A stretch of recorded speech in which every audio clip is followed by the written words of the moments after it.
Cricket का खेल बड़ा खतरनाक है। 5.5 ऑन्स की ये गेंद जान ले सकती है, बिल्कुल ले सकती है, जान ले सकती है। अगर ये गेंद लग जाए तो जान निकल जाती है। लेकिन क्या आप जानते हैं कि क्रिकेट के मैदान के अलावा मैदान के बाहर भी जाने गई हैं। तो मैंने दरख्वास्त की शम्स ताहिर खान, शम्स भाई, जिनको आप क्राइम तक पर इतना प्यार देते हैं, अभी तो आपके 10 मिलियन यानी कि 1 करोड़ सब्सक्राइबर्स की हमने पार्टी भी की। तो शम्स भाई ने कहा कि ऐसा है, क्रिकेट का मैं बहुत बड़ा फैन हूं और एक शो शुरू किया जाए। इसका नाम है cricket and crime with Shams and Vikrant. Shams भाई, डबल सी। थैंक यू पाजी। और मैं सच बताऊं, पहले तो स्पोर्ट्स तक का मैंने जब 1 करोड़ हुआ था तब भी कहा था कि इस क्राइम तक अगर जहां पहुंचा है उसकी बहुत बड़ी वजह जो है वो 2 है। एक स्पोर्ट्स तक और दूसरा विकी पाजी सामने बैठे हैं। आपको याद होगा जब शुरुआत की थी हमने तो हर दिन स्पोर्ट्स तक के स्टूडियो में जाकर बैठ जाता था। विकी पाजी बुलाते थे और 8 बजे आते थे, कहते थे कि क्राइम तक सब्सक्राइब करो, क्राइम तक सब्सक्राइब करो। तो वहां से सफर की शुरुआत हुई थी और फिर देखते देखते आपका इतना प्यार मिला। आज जो शुरुआत हमारी हो रही है, बहुत सारे, तो आप लोगों की इतनी सारी डिमांड थी कि विकी पाजी के साथ आपने शो एकदम बंद कर दिया है। असल में दोनों इतने बिजी हैं कि मौका नहीं मिलता। बड़ा ये शो है, अब ये रेगुलर शो है और लगातार आपको मिलेगा। और इस शो की शुरुआत करो उससे पहले पूरे जो हमारे बहुत सारे क्राइम तक फैमिली मेंबर भी होंगे, स्पोर्ट्स तक वाले तो ही हैं, लेकिन कई ऐसे लोग होते हैं जो सब्सक्राइब भी नहीं करते। तो मैं कहता हूँ और आप लोगों से गुजारिश है एक फैमिली के तौर पर कि स्पोर्ट्स तक को जितना सब्सक्राइब कर सकते हैं ज़रूर कीजिए, पूरा भरपूर प्यार दीजिए। और आपने हमेशा प्यार दिया, कभी कंजूसी तक की नहीं आपने, तो आपसे यही उम्मीद है। और इसीलिए अब हम दोनों मिलकर आपको डबल सी यानी क्राइम एंड क्रिकेट, इससे जुड़ी हुई दिलचस्प कहानियां लगातार सुनाओ। सही बात है। और आज का जो मुद्दा है, क्योंकि पाकिस्तान क्रिकेट हालिया, शम्स भाई आपने बड़े सवाल वहां पर भी आ रहे हैं खेल को लेकर, तो जो सबसे बड़ा मुझे लगता है कि अगर मिस्ट्री हुई है क्राइम और क्रिकेट हालिया, वो है बॉब वुलमर की death. Bob Woolmer south Africa के खिलाड़ी थे, साउथ अफ्रीका के ऑलराउंडर थे, साउथ अफ्रीका के कोच बने और फिर वो पाकिस्तान के कोच बने। 2007 वर्ल्ड कप याद कीजिए, भारत की टीम भी पहले दौर में बाहर और पाकिस्तान की भी। 17 मार्च 2007 पाकिस्तान और आयरलैंड का मैच होता है और आयरलैंड पाकिस्तान को हरा देता है। और यहां से पता है कि यार पाकिस्तान का तो आगे का सफर जो है वर्ल्ड कप का वो खत्म भी हो सकता है। अब उस रात पाजी 2 मैच हुए थे एक साथ। उधर पाकिस्तान को आयरलैंड ने बाहर किया, इधर बांग्लादेश ने इंडिया को बाहर किया था। और यही राहुल द्रविड़ कैप्टन। हालांकि बांग्लादेश इंडिया के बाद भी इंडिया का चांस था अगर ये आखिरी मैच श्रीलंका से। आखिरी मैच ना हार। और ये वही राहुल द्रविड़ थे उस वक्त कैप्टन, जिन्होंने उसी वेस्ट इंडीज में अभी T20 वर्ल्ड कप। सही बात है, वो उनके लिए उस वक्त उनके खिलाफ कितना गुस्सा था लोगों में। सही बात है। और आप देखिए आज कितना प्यार। तो हुआ ये था कि पाकिस्तान की टीम हार गई और बड़ा शॉकिंग था। वो पाकिस्तान की टीम बुरी नहीं थी, पाकिस्तान की टीम ठीक ठाक टीम थी। तो बॉब वुलमर नीचे जब आए, टीम होटल पेगासस था, जमैका में इनका मुकाबला था। अच्छा, मैं उस वक्त जमैका में नहीं था, मैं था ट्रिनिडाड में, क्योंकि वो जी इंडिया की टीम, लेकिन वहां पर आज तक की हमारी एक टीम और थी। तो पेगासस होटल जो था जमैका का, शम्स भाई, वो किंगस्टन के बिल्कुल सिटी सेंटर में था। और 2006 में मैं गया था उस दौरे पर, जब भारत वेस्ट इंडीज गया, तो मैं उसी होटल में रुका भी। और तब मेरा याददाश्त पता क्या थी उस, यार बड़ा डिप्रेसिंग सा होटल है, वो पता नहीं अजीब ही रंग की दीवारें हैं, मनहूसियत है। तो हुआ ये कि नीचे जब वो पाकिस्तान की टीम पहुंची तो कुछ वहां पे हंगामा हुआ फैंस को लेकर, बॉब वुलमर को भी गुस्सा चढ़ा। खैर बॉब वुलमर उसके बाद लिफ्ट में बैठे, लिफ्ट में गए हैं और उनके साथ लिफ्ट में थे शोएब मलिक। अच्छा, शोएब मलिक और बॉब वुलमर, जो आखिरी बार बॉब वुलमर देखे गए, वो शोएब मलिक के साथ लिफ्ट में गए ऊपर। और ये आई थिंक 12वीं मंजिल पर था, कमरा था इनका 374, 374 नंबर कमरा। तो इनकी जब लिफ्ट खुली तो कुछ फीमेल्स थी, उन्होंने उनके जो लास्ट वर्ड्स थे वो ये थे, लेडीज फर्स्ट। तो बॉब वुलमर ने उनको कहा कि अब लिफ्ट से पहले उतरें, वो उतरी। उसके बाद बॉब वुलमर अपने कमरे में चले गए, never to be seen again. अच्छा, हुआ ये कि अगले दिन चूंकि भारत बांग्लादेश से हारा था तो एक दिन बाद भारत का अगला मुकाबला था। हम लोग क्वींस पार्क ओवल जो किंगस्टन ट्रिनिडाड में है, वहाँ भारत की प्रैक्टिस चल रही थी और शम्स भाई सुबह सुबह ना खबर आई कोई 11 बजे कि बॉब वुलमर को हार्ट अटैक हो गया। यही खबर है। पहली खबर आई कि बॉब वुलमर को हार्ट अटैक। इंडिया में तब रात हो चुकी होगी, शाम हो चुकी होगी, वहां पे 11 बजे थे, भारत की टीम प्रैक्टिस कर रहे थे और ग्रेग चैपल ना प्रेस कॉन्फ्रेंस कर रहे थे। तो उस टाइम पे प्रेस कॉन्फ्रेंस ग्राउंड में ही चल रही थी, हम लोग थे, तो अचानक से खबर आई कि उनको हार्ट अटैक हुआ है। और देखिए क्या था ना, पहली रिएक्शन था कि बॉब वुलमर, क्योंकि पाकिस्तान की टीम हार गई, वो प्रेशर को हैंडल नहीं कर पाई। अचानक से मैंने ग्रेग चैपल के चेहरे पर वो शिकन देखी, बिकॉज वो इंडिया के कोच थे, इंडिया भी तो हार गया था। तो तब ग्रेग चैपल ने कहा कि नहीं मैं my thoughts go out to his family और वो ठीक हो जाएंगे। उसका भारत की प्रैक्टिस होती रही, घंटे डेढ़ घंटे बाद प्रैक्टिस खत्म हुई और भारत की टीम जा रही है, हम भी जा रहे हैं, और छोटी छोटी बसेस होती थी। तो ग्रेग चैपल उस बस में चढ़ रहे थे और अचानक से खबर आई कि बॉब वुलमर इज नो मोर, उनकी डेथ हो चुकी है। जैसे ग्रेग चैपल को हमने बताया, उनका रंग उड़ गया, जैसे कहते हैं ना, होश नहीं। और ये सनसनीखेज खबर थी। मतलब इंडिया पाकिस्तान का हारना तो बैकड्रॉप में जा चुका है, और तब तक खबर यह थी कि उनकी मौत हो गई है और हार्ट अटैक से हुई है। उसके बाद 2-4 दिन तो यही सब चलता रहा। फिर आए मार्क शील्ड्स जो स्कॉटलैंड यार्ड में भी थे, और उन्होंने आई थिंक उसके 4 या 5 दिन बाद कहा इट इज अ मर्डर। आपका उस वक्त की क्या यादें हैं? जब पहले दिन ये खबर आई तो उस वक्त दो चीज़ें चल रही थी हम लोग, चूँकि वर्ल्ड कप था एक तो 2007 का, हम सबको पता है, और हर एक इंडिया और पाकिस्तान दोनों के मैच पे नज़र रहती है हमारी। तो जब इंडिया की टीम हारी, उसका पाकिस्तान की हारी, तो पहली चीज़ ये थी कि जस्ट करीब 16-18 घंटे पहले पाकिस्तान हारी थी आयरलैंड के खिलाफ वो मैच, और उस वक्त आयरलैंड बिल्कुल ही नहीं थी। बिल्कुल। तो शायद उसका सदमा लगा और इसी की वजह से उनको दिल का दौरा पड़ा। अच्छा, ऑलरेडी ये भी फिर आई मेडिकल रिपोर्ट जो थी, उनको शुगर था ही था, उसकी दवा भी और हाई डायबिटीज थी। हाई डायबिटीज, दवा लेते थे। और 18 तारीख सुबह मतलब उनकी बॉडी मिली थी, बाथरूम में थे वो। बाथरूम में, और जो शुरुआती रिपोर्ट आई थी वो ये थी कि बाथरूम में उल्टा गिरे हुए केबल पड़े हुए थे, और खून जो है वो दीवारों पे है और वॉमिट उल्टी जो। लेकिन चूंकि जो होटल के सीसीटीवी कैमरे और ये थे कि कोई देखा और नहीं गया, तो शुरुआत में लेकिन यही आया कि एक हार्ट अटैक का मामला है जी। और रीजन दिया गया कि शायद पाकिस्तान की इस हार के सदमे को बर्दाश्त नहीं कर पाया। हालांकि वो बड़ा एक अजीब इसलिए रीजन था कि ये सब जो कोचेज होते हैं फॉरन, ये बड़े प्रोफेशनल होते हैं, उन्हें पता है ये सारी चीजें खेल में आती जाती रहती है। तो अब उस हार की वजह से हो ऐसा मालूम नहीं, लेकिन अब उस वक्त की जमैका पुलिस, उस वक्त की फॉरेंसिक टीम और उनकी जो कैलिबर थी इन्वेस्टिगेशन की, उस पर बड़े सवाल उठ रहे थे। तो फिर जैसा आप बताया, स्कॉटलैंड से मदद ली गई, आईसीसी की तरफ से भी कहा, मार्कशील्ड्स आए थे, मार्कशील्ड पहुंचे। अब जब उन्होंने आने के बाद बॉडी, शुरुआती पीएम रिपोर्ट और सारी देखी, तो पहला जो उन्होंने कहा कि नेचुरल डेथ नहीं है। नहीं है। अब जैसे कहा नहीं है, मुझे याद है हमारे बॉस उदय शंकर हुआ करते थे, और अचानक ये है कि फिर ये क्या है, तो भैया मर्डर है। अब मर्डर है तो कौन करेगा, तो उसमें फिर पूरी सारी थ्योरी पकने लगी, पाकिस्तानी टीम क्या क्या बहुत सारी। अब मुझे अचानक उन्होंने कहा कि ये मामला बड़ा है। अच्छा, उसमें ये हुआ कि पाकिस्तान टीम पैकअप हो चुका था, पाकिस्तान टीम को अब वापस जाना था, लेकिन जब ये आए शील्ड साहब और उन्होंने कहा, तो पाकिस्तान टीम को रोक दिया गया। अब जब पाकिस्तान टीम को रोका गया तो फिर हवा और बढ़ गई कि ये तो पक्का मर्डर है और पता नहीं कौन कौन इसमें से गिरफ्तार। और इन दिनों में ना ये थ्योरीज बहुत चली। सबसे बड़ी थ्योरी यही थी कि पहले अगेन कि नेचुरल डेथ है, उनको हार्ट अटैक हो गया। दूसरा ये भी था कि किसी बुकी बेटिंग सिंडिकेट ने उनको मारा। पाकिस्तान के साथ शुरू से सट्टेबाजी का चलता रहा है।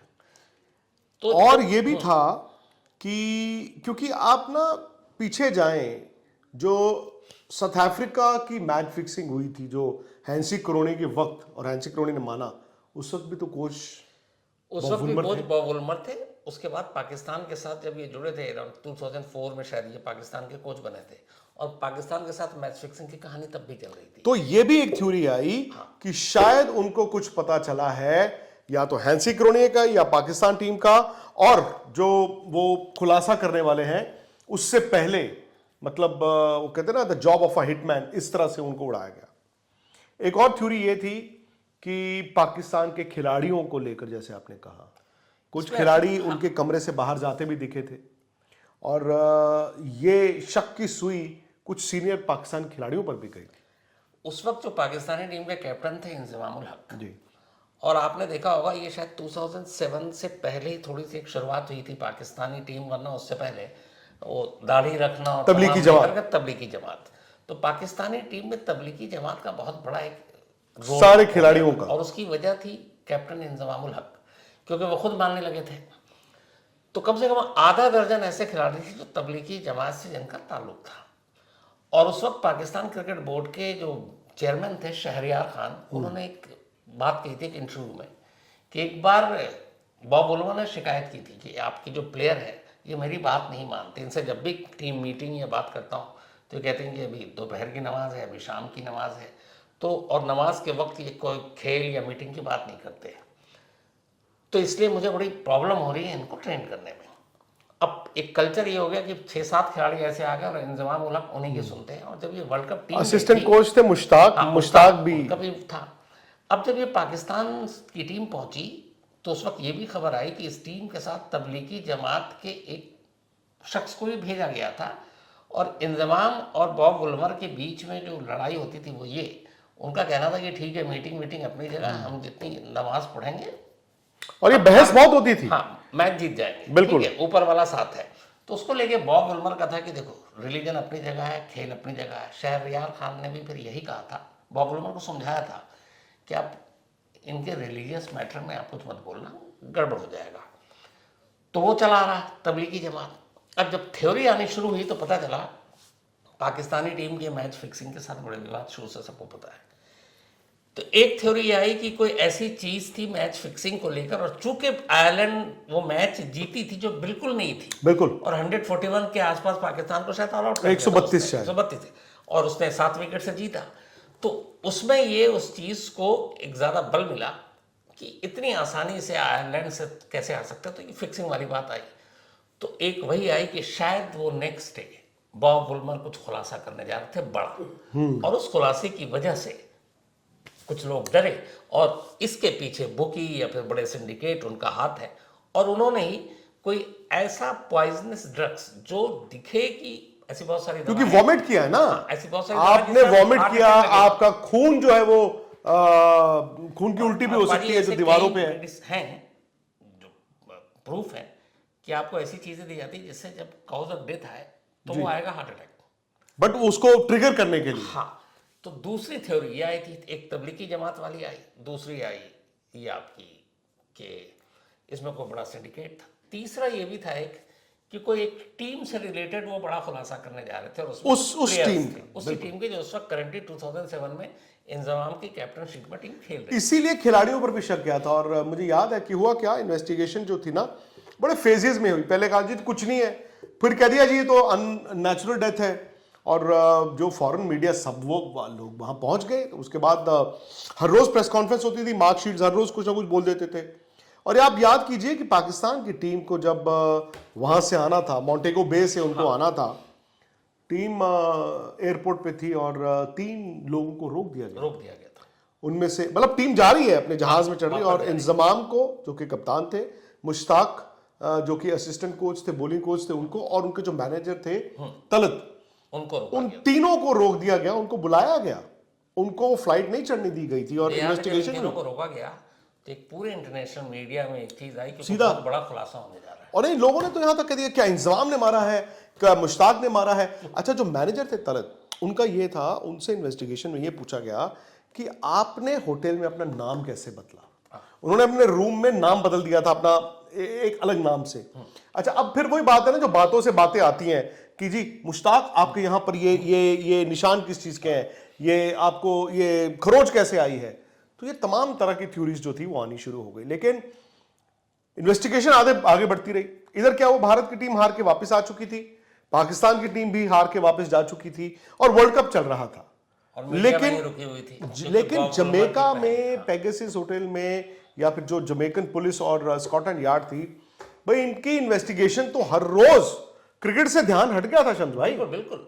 हम लोगों का क्रिकेट से ध्यान हट गया था, तो सारा फोकस ही इस तरफ आ तो गया। इंडिया पाकिस्तान दो टीमें और दोनों बाहर, और अब एक नई चीज, और इसमें ज्यादा लोगों का इंटरेस्ट कि भैया एक पाकिस्तानी टीम का कोच वाकई ये मर्डर है या फिर नेचुरल डेथ है। अब उसमें जो बड़ा रोल प्ले किया ना जमैका के पुलिस कमिश्नर ने, आप उसकी पूरी थ्रू आउट में, जो कि बहुत बारीकी से प्रेस कॉन्फ्रेंस सुनता था, मुझे शो बनाना होता था, मतलब उसको देख के मुझे लगा कि जो बेसिक पुलिसिंग या इन्वेस्टिगेशन होता है ना, एक तो वो लगभग था ही नहीं। नंबर 2, जो जब स्कॉटलैंड से टीम आई तो ये लोग थोड़ा और प्रेशर में आ गए।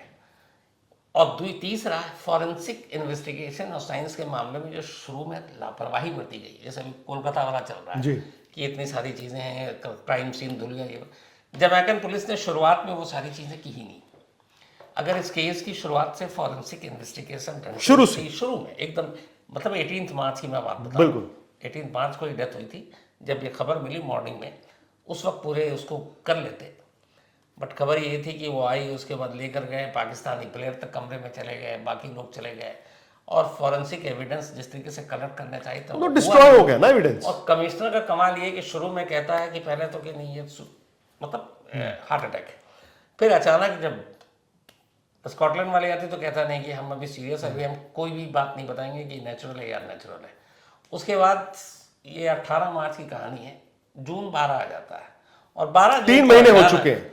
तब उसके बाद ये प्रेस कॉन्फ्रेंस करते हैं और कमिश्नर साहब कहते हैं नहीं, हम क्लीन चिट दे रहे हैं, ये cause of death heart attack है, नेचुरल डेथ है, इसमें कोई कॉन्स्पिरेसी नहीं। लेकिन इसमें क्या हुआ था, जो बॉब वुलमर की वाइफ थी उन्होंने कहा ये नेचुरल डेथ नहीं है। और मुझे याद है 2 बड़े इंटरनेशनल कप्तान, एक तो साउथ अफ्रीका के ही कप्तान क्लाइव राइस बहुत ज्यादा क्रिकेट नहीं खेल पाए अपार्थाइड के कारण। क्लाइव राइस और बॉब वुलमर की बड़ी दोस्ती थी, तो क्लाइव राइस ने तो ये सरेआम कह दिया था कि बॉब वुलमर की हत्या हुई है। क्लाइव राइस ने कहा कि ये एक खुलासा करने वाले थे मैच फिक्सिंग सिंडिकेट को लेकर। और इयन चैपल, फॉर्मर ऑस्ट्रेलियन कप्तान, उन्होंने भी ये कहा था कि दाल में कुछ काला है, लेकिन बावजूद इसके सारी आवाजें जो है वो बंद करा दी गई थी।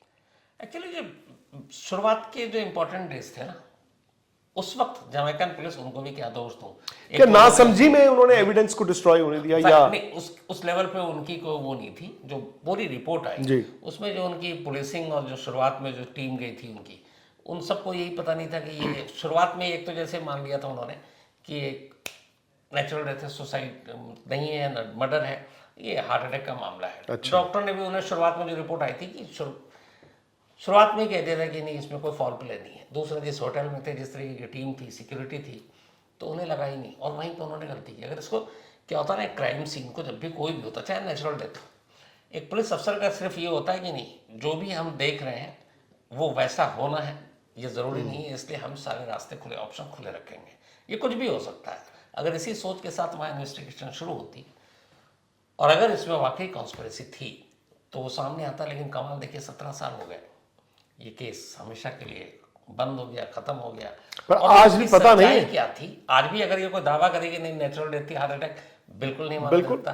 कॉन्स्पिरेसी के पीछे कौन कौन सी थ्योरी थी, इसकी भी आप बातें हवाई हैं, अभी तक नहीं पता कि ये बेटिंग सिंडिकेट था, तबलीगी जमात के जो लोग थे उनका कुछ था, या फिर तीसरा कोई ऐसा राज बॉब वुलमर जान गए थे जिसकी वजह से उनको आनन फानन में रास्ते से हटाना पड़ा। लेकिन सबसे बड़ी जो चीज थी बाजी, वो थी वो मैच हारना सबसे कमजोर टीम से, और उस मैच हारने के 24 घंटे के अंदर अंदर एक फिट अच्छे खासे रात को अपनी वाइफ को मेल भी करते हैं और कहते हैं कि मुझे बड़ा अफसोस हुआ थी हार पे, और उसका अचानक इस तरीके से डेथ।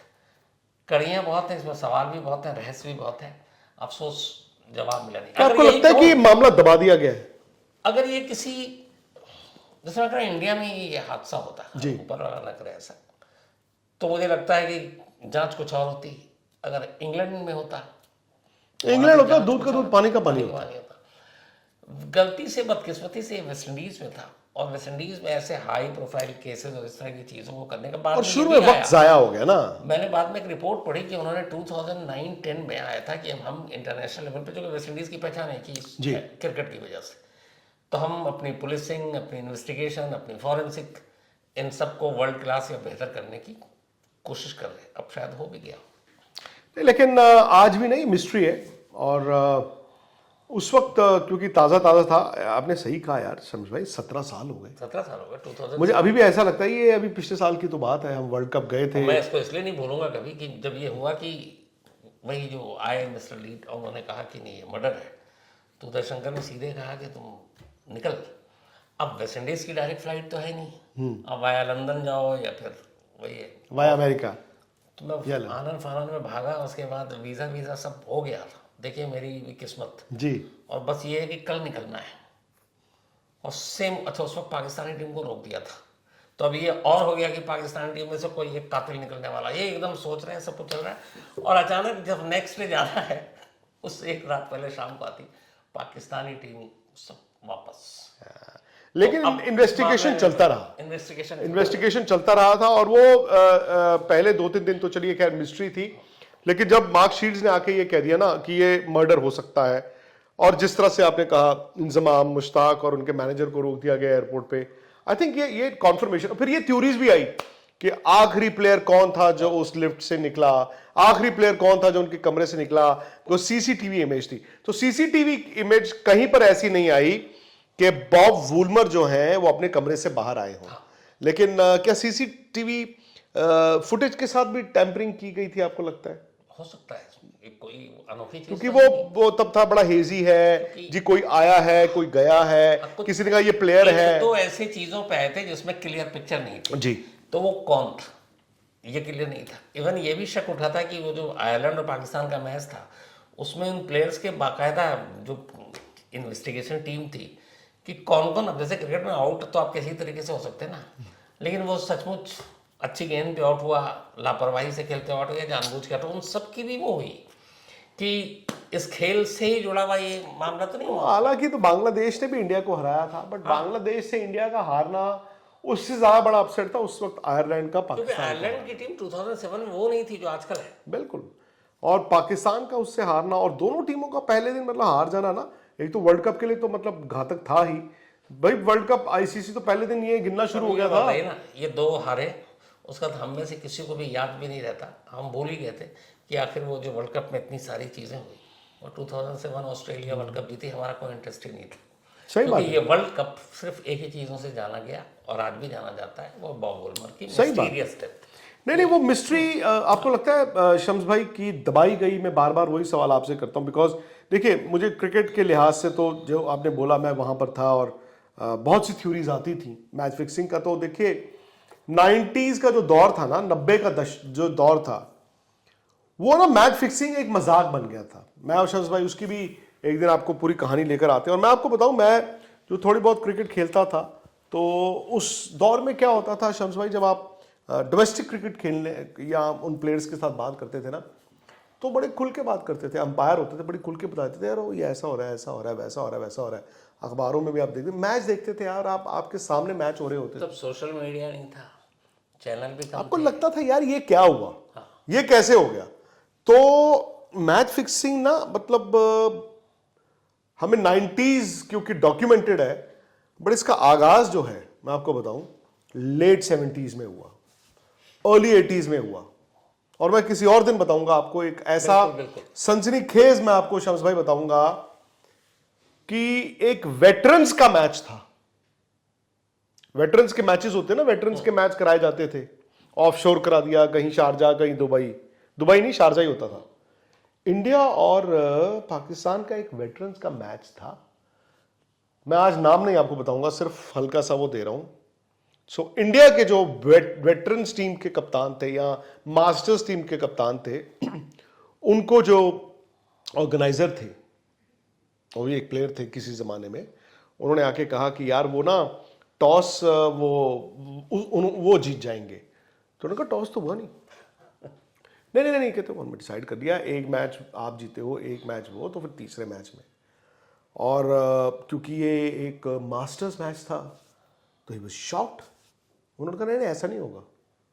सो ये कहानी मैं आपको किसी दिन बताऊंगा। तो मैच फिक्सिंग की जो जड़ें थी ना बहुत मजबूत थी। सर फिक्सिंग से तो मैं इसलिए बता रहा हूँ कि मैंने अपनी क्राइम रिपोर्टिंग में किसी एक इंसिडेंट पे उस वक्त इतने लंबे टाइम तक एक ही जगह पे नहीं टिका था जो फिक्सिंग वाला था। जब ये अजहरुद्दीन और 2000 वाला? की पेशी होती थी। हम एक ही ऑर्गेनाइजेशन में थे। सीबीआई हेडक्वार्टर के सुबह से लेके शाम सीबीआई हेडक्वार्टर के बाहर गुजरती थी, सही बात है। वहीं खड़े रहते थे, वहीं से खबर भाई मिलती थी। वो भी क्या दिन, वो भी क्या मोमेंट था। जैसे ये एक टेबल है तो ऐसे ही एक टेबल, एक वीडियो था 7 मिनट का, ऐसे ही एक टेबल था और ऐसे ही एक कैमरा था, अंधेरा था। तो मनोज प्रभाकर टेबल के उस तरफ बैठे थे और एक जर्नलिस्ट थे तहलका के अनिरुद्ध बैल, वो दूसरी तरफ बैठे थे। तो 6 मिनट की टेप चलाई गई थी और वो टेप जब चलाई जानी थी, हमें भी फ़ोन आया, मैं इंडियन एक्सप्रेस पे था तो मैं भी चला गया था। भाई वो 6-7 मिनट की टेप ने तो आग लगा दी थी दुनिया में। आग मतलब आग लग गई थी दुनिया में। और मैं आपको बताऊं, यकीन मानिए, दुनिया की कोई भी क्रिकेट प्लेइंग कंट्री अछूती नहीं थी उस वक्त। आप ऑस्ट्रेलिया की बात करें, आप इंग्लैंड की बात करें, आप वेस्ट इंडीज की बात करें, इंडिया, श्रीलंका, पाकिस्तान, किसी की भी बात करें, हर टीम के प्लेयर्स या खेमे में ना कुछ तो आप और वही केसेस हैं। तो जब 2007 का वर्ल्ड कप में ये हुआ ना, तो सबसे पहला आपका ना जहन इसी तरफ जाता है, गड़बड़ हुई है। फिर आप बॉब वुलमर की 24 घंटे के अंदर मतलब उनकी बॉडी देखते हैं। पहले आप ठीक है कह देते हैं यार दबाव, और उस दबाव को मैं आपको बताऊं शम्स भाई, आप यकीन मानिए जब होता है तब पता चलता है। दोपहर को जैसे 12 साढ़े 12 बजे वहाँ पे जब खबर आई और इंडिया की टीम प्रैक्टिस के बाद होटल चली गई, इंडिया को अगला दिन मैच खेलना था, तो पोर्ट ऑफ स्पेन जो ट्रिनिडाड में हिल्टन होटल में टीम भारत की रुकी हुई थी और मैं भी उसी होटल में था। तो जो टीम थी भारत की वो ग्राउंड फ्लोर पे थी, उनके रूम्स थे, बहुत बढ़िया, बहुत रिजॉर्ट टाइप होटल था, ग्राउंड फ्लोर पे था। सो मैं फर्स्ट फ्लोर पे था और फर्स्ट फ्लोर पे मैं और मेरे साथ राफी सुल्तान, मेरे जो कैमरा करते थे वो थे, तो राफी भाई थे। तो हमारे साथ वाला कमरा पता किसका था? ग्रेग चैपल और उनकी वाइफ का। और ग्रेग चैपल के चेहरे पर मैंने पहली बार इतना डर देखा। उनकी वाइफ वो रूम से बाहर आई, मैंने उनके चेहरे पर डर देखा और पहली बार मैंने उस वर्ल्ड कप में देखा कि जो जहाँ से मतलब फर्स्ट फ्लोर पे जहाँ लॉबी से अंदर आते ना रूम्स की तरफ, 2 पुलिस वाले बैठे हुए। उस हादसे ने हर एक को डराया था और उसमें चूंकि बहुत सारी चीज़ें थी, मुझे याद है। और सबसे बड़ी बात बैड लक ये कि हम दोनों इंडिया और पाकिस्तान वर्ल्ड कप से बाहर, और इस बॉब वुलमर को छोड़ दीजिए, उसके बाद जो फिर गुस्सा उतरा था हमारे अपने तमाम सही बात है लोगों का अपनी टीम पर, इंडियन टीम पर। और अभी जब हम वर्ल्ड कप जीते थे T20 का, तो राहुल द्रविड़ ने ये बात कही थी कि वो मुझे याद आ गया 2007 जब यहाँ से हम फर्स्ट राउंड में मतलब बाहर होकर चले आए थे और फिर ये। अच्छा, फिक्सिंग के बारे में भी ये कहा जाता है कि कुछ नाम दबा दिए गए थे कि देखो जी खेल का कुछ नुकसान। नहीं पाजी, बहुत सारे नाम दबाए गए। क्या बॉब वुलमर, मैं फिर आपको लेकर जाता हूं, क्या सिर्फ इन्वेस्टिगेशन खराब थी या इन्वेस्टिगेट करते करते उनको कुछ ऐसा पता चल गया था और फिर वो भले पुलिस हो भले वो क्रिकेट के अथॉरिटीज हो, सबने मिलकर उसको दबाने की कोशिश की? देखिए, बॉब विल्मर ने सबसे ज़्यादातर जो कोचिंग की और सबसे बेस्ट जो रिजल्ट दिया था वो हैंसी कॉलोनिया के साथ दिया था। साउथ अफ्रीका टीम के वो कोच रहे थे और उस वक्त हैंसी कॉलोनिया की लीडरशिप में साउथ अफ्रीका की टीम लाजवाब टीम थी, मतलब हर जगह जाकर जीत रही थी। और वही हैंसी कॉलोनिया का जो सच दिल्ली पुलिस ने खुलासा किया हमारे सामने है। अब सवाल ये है कि हैंसी कॉलोनिया क्या, जब बॉब वुलमर थे, क्योंकि ये बात तो शुरू से है कि फिक्सिंग तो चल रही थी, बैटिंग तो चल रही थी, तो उस वक्त से थी, उस सिंडिकेट से कुछ तार जुड़ा फिर पाकिस्तानी टीम में। और पाकिस्तानी टीम, अगर मैं बात करूं फिक्सिंग और बैटिंग की पूरे वर्ल्ड में आप देखें तो जितने इंसिडेंट पाकिस्तानी प्लेयर के साथ आए हैं और दुनिया में किसी देश के प्लेयर्स के साथ इतने नहीं आए। लेकिन यहाँ की सिर्फ बैटिंग इस मौत के पीछे थी। वो जो तबलीगी जमात वाली थ्योरी डाली गई है वो थी, या फिर ये है कि कोई ऐसा राज जो पाकिस्तान टीम का, लेकिन या पाकिस्तान या साउथ अफ्रीका, हाँ, या तो वो राज क्या उसी टीम को लेकर था या फिक्सिंग को लेकर था, पता नहीं। तो शम्स भाई चक्कर क्या है ना कि है तो ये खेल है और क्रिकेट को जेंटलमैन्स गेम कहते हैं। और खेल क्यों बना था? खेल के पीछे एक भावना थी, स्पिरिट ऑफ द गेम कहते हैं। बट दोस्तों, इस खेल में ना बहुत से छोटे और बड़े क्राइम हुए। इस खेल के पीछे की भी एक काली दुनिया है, जैसे चमकते पर्दे के पीछे भी काली दुनिया होती है। तो उस काली दुनिया से ही कोशिश है हम लोगों की कि आपको उस दुनिया में ले चलें। और इस जेंटलमैन गेम कभी, खैर अब तो T20 और रंगीन गेम भी हो चुका है और पैसे इसमें बेशुमार है।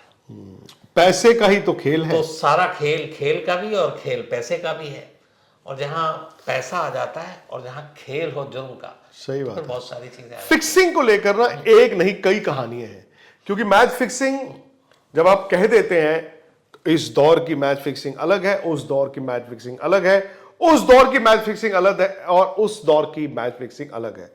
एक छोटा सा सैंपल दे देता हूं, एक टीजर। और शम्स भाई, जब हम और आप नेक्स्ट वीक, अगले हफ्ते इस शो के साथ वापस लौटेंगे, तो बात होगी उस फिक्सिंग की जहां पाकिस्तान के एक खिलाड़ी ने एक यंग इंडियन जर्नलिस्ट के सामने यह कबूला था, अरे यार तुम्हारे प्लेयर तो डरते हैं, हम लोग तो सरेआम करते थे। इस पर से पर्दा उठाएंगे। बिल्कुल। और मैं सिर्फ फिक्सिंग नहीं, पाजी के साथ अब चूंकि आप लोगों की वो शिकायत भी थी, अब दूर हो जाएगी, तो हम लोग लगातार आएंगे। और मैं एक चीज़ और भी बताता हूँ, जब ये फिक्सिंग खत्म होगा पाजी, तो इसी इंटरनेशनल क्रिकेट, एक ऐसा वेस्ट इंडीज़ का टेस्ट क्रिकेटर जो फांसी के फंदे में चढ़ा, वो भी मर्डर के इल्जाम में। सोचिए, टेस्ट क्रिकेटर को फांसी हुई है। ये सब होगा तो ये सारी चीज़ें होंगी शम्स भाई के साथ। और फिर वही आप लोगों से, स्पोर्ट्स तक को सब्सक्राइब करें, अपना प्यार दें और तेज़ी से भगाएं। तेजी से तो आप लोगों से और क्या कहूँ, आप फैमिली के लोग हैं, फैमिली मेंबर हैं, मुझे पता है आप ये इतनी बात नहीं, मैं आपको शम्स भाई को बताऊं कि शम्स भाई का तो यार पहचान आप देखते हैं। मैं बार बार एक किस्सा सुनाता हूं। मैंने 2003 में आज तक ज्वाइन किया था, 2 जनवरी, और उसके 1 महीने बाद मैं साउथ अफ्रीका जा रहा था वर्ल्ड कप कवर करने। टीवी में मैं बिल्कुल कच्चा था, तो मैं दिल्ली आया था, और जैसे 10-15 दिन बाद मैं चंडीगढ़ वापस जा रहा था अपना सामान लेने शायद। तो ऑफिस में मुझे बताया गया कि एक शूट के लिए टैक्सी जा रही है चंडीगढ़, आई थिंक 22 या 24 जनवरी की बात है, तो आप चाहो तो उनके साथ चले जाओ। मैंने कहा ठीक है जी। तो मैं ऑफिस के नीचे, मुझे शम्स भाई मिले। मैंने कहा आप जा रहे हैं पंचकुला, किसी मर्डर के लिए आप जा रहे थे? एक डॉक्टर, लेडी डॉक्टर का कत्ल। हाँ, तो मैं इनके साथ आ गया। सुबह 4-5 बजे इन्होंने मुझे छोड़ दिया। मैं तो जब सुबह मैं घर 2-3 घंटे सो के उठा, तो मेरी मदर ने पूछा कि, ऑब्वियसली एक्साइटमेंट थी ना, टीवी में मैं आ गया हूँ। तो मैंने उनको बताया, तो उन्होंने कहा कैसे? मैं कहा मैं वो मेरे एक कलीग थे उनके साथ आया हूँ, उनका नाम है शम्स ताहिर खान। मेरी माता जी तो उन्होंने कहा शम्स के साथ? और तब तक आपका जुर्म प्रोग्राम जो था वो आई थिंक शुरू हुआ ही था। तो मुझे लगा है, मतलब आई कुड सी कि यार, मतलब मेरी मदर की आंखों में ये है कि मेरा बेटा शम्स ताहिर खान के साथ उस कार में आया है। उस दिन मुझे एहसास हुआ कि यार मैं सही जगह ही गया हूं नौकरी करने के लिए। और पाजी, मैं हमेशा एक चीज़ कहता हूँ, आप में से बहुत सारे लोग हैं जो कहते हैं मैं बहुत अच्छी कहानियाँ सुनाता हूँ, बहुत सारे लोग कहते हैं, लेकिन आप मुझसे पूछिए, आज एक राज बताता हूँ। मुझे जब स्पोर्ट्स के बारे में पाजी बोलते हैं ना, तो मैं दिल से बोल रहा हूँ, इसलिए नहीं कि झूठ बोल रहा हूँ या पाजी ने कहा तो मुझे बोलना है, ये एकदम दिल से। कि स्पोर्ट्स के बारे में जब अगर मैं सुनना चाहता हूँ ना, तो मैं सिर्फ 2 ही लोगों को सुनता हूँ। एक पाजी, क्योंकि इनके ज़्यादा शोज आते हैं, और जब मैच चल रहा हो तो वसीम अकरम को। वसीम अकरम की जो एनालिसिस होती है वो मुझे पता नहीं क्यों अच्छी लगती है, लेकिन वो ज़्यादातर इंग्लिश में बोलते हैं। और तो आप उनसे मिले तो थे जब यहाँ पे आए थे हमारे ऑफिस? इसी फ्लोर पे थे। बिल्कुल मिलाया था। तो इनके मुंह से मतलब क्रिकेट की चीज़ें सुनना ही अपने आप में, जैसे मैंने अभी बताया, ये वेस्ट इंडीज़ में थे भी T20 वर्ल्ड कप में, यूएस में हम दोनों न्यूयॉर्क में एक दिन साथ ही थे, मिल भी नहीं पाए, बात ही नहीं हो पाई। लेकिन जब ये वेस्ट इंडीज़ गए तो हर दिन, चाहे ये भी था कि जैसे एक मैच था, बारिश में धुल तो नहीं जाएगा वो वाला, जिसमें फिर भी हम पहुंच जाएंगे, इंग्लैंड शायद बाहर हो जाएगी अगर ऐसा हुआ तो। सुबह उठ के पहली चीज स्पोर्ट्स तक खोल के वेदर अपडेट देखूं। अब ये दिखे तो निखिल नाथ भी दिखे, लेकिन निखिल नाथ को भी मैं जाता था देखने के लिए, वो स्पोर्ट्स टुडे पे। हाँ, स्पोर्ट्स टुडे पे। लेकिन लगातार इनकी जो बातें हैं ना, सुनना, मैंने बहुत सारे सुने। बताया भी कि एक मिला, इन्होंने कहा कहाँ से, उसने कहा बिहार से, तो अनिल सिंह को जानते हो। तो सारे फैन, इनके बताने का जो तरीका है ना, जिसको ज़रा सा भी क्रिकेट से प्यार है, देखिए दो तरह से होता है, एक होता है यार बोलना है आप पेशे आप स्पोर्ट्स जर्नलिस्ट हो, लेकिन एक होता है जो उस क्रिकेट को जीता, उसको एक एक चीज़ पता है कि बॉल लहराएगी, अंदर आएगी, बाहर जाएगी, जैसे आप देखते हैं ना बड़े बड़े धुरंधर कमेंट्री, और फ्रंट फुट कैसा होगा। हाँ, ये ऐसा लगता है ये इनका यही ओढ़ना बिछौना जीना खाना पीना वही है, इसलिए मज़ा आता है सुनने में। तो ये जुगलबंदी जारी रहेगी आपके साथ। ज्वाइन कीजिए स्पोर्ट्स तक का टेलीग्राम चैनल, जहां एक्सपर्ट्स देंगे आपको फैंटेसी पिक्स, मिलेगा एक्सक्लूसिव कंटेंट और सबसे तेज अपडेट्स। अपने गेम का लेवल बढ़ाइए सिर्फ और सिर्फ स्पोर्ट्स तक के साथ।